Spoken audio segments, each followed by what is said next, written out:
शिष्यः चिदानन्दरूप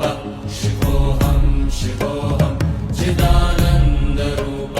शिवोऽहं शिवोऽहं चिदानन्दरूप शिवोऽहं शिवोऽहम्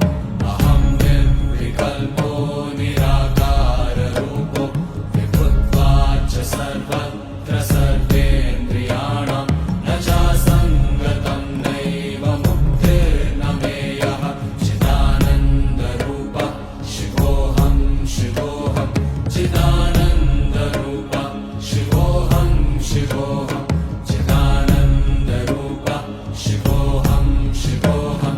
मनोबुद्ध्यहङ्कारचित्तानि नाहं न च श्रोत्रजिह्वे न च घ्राणनेत्रे न च व्योमभूमिर्न तेजो न वायुः चिदानन्दरूप शिवोऽहं शिवोऽहं चिदानन्दरूप शिवोऽहं शिवोऽहं चिदानन्दरूप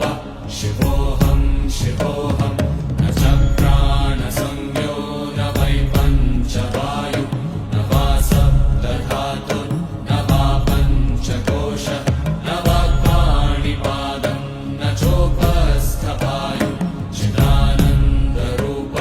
शिवोऽहं शिवोऽहं चिदानन्दरूप शिवोऽहं शिवोऽहं चिदानन्दरूप शिवोऽहं शिवोऽहं न मे द्वेषरागौ न मे लोभमोहौ न मे वै मदो नैव मात्सर्यभावः न धर्मो न चार्थो न कामो न मोक्षः चिदानन्दरूप शिवोऽहं शिवोऽहं चिदानन्दरूप शिवोऽहं शिवोऽहं चिदानन्दरूप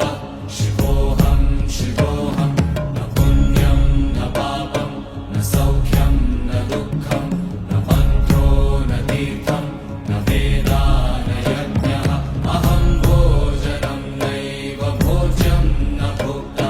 चिदानन्दरूप शिवोऽहं शिवोऽहं चिदानन्दरूप शिवोऽहं शिवोऽहं चिदानन्दरूप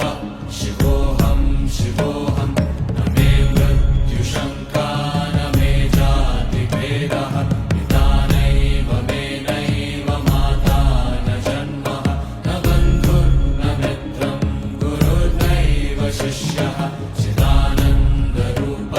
शिवोऽहं शिवोऽहं चिदानन्दरूप शिवोऽहं शिवोऽहं